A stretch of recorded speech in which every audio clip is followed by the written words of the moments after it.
വരൂ കൂട്ടുകാരെ, ആനക്കുട്ടിയുടെ ഈ ചാനലിലേക്ക് കൂട്ടുകാർക്ക് സ്വാഗതം. വേദകാലം.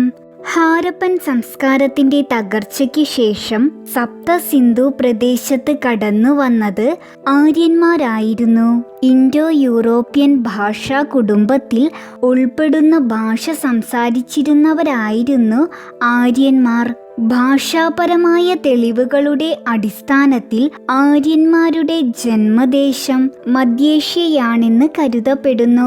വേദങ്ങളിൽ നിന്നുമാണ് ഈ കാലഘട്ടത്തെക്കുറിച്ചുള്ള അറിവുകൾ നമുക്ക് ലഭിക്കുന്നത്. അതിനാൽ ഈ കാലഘട്ടത്തെ വേദകാലമെന്ന് വിളിക്കുന്നു.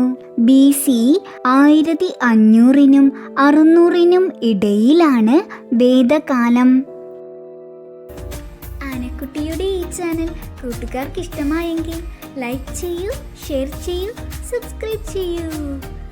ബെല്ലൈക്കൺ ക്ലിക്ക് ചെയ്യാൻ മറക്കല്ലേ. ഇനി നമുക്ക് അടുത്ത വീഡിയോയിൽ കാണാം.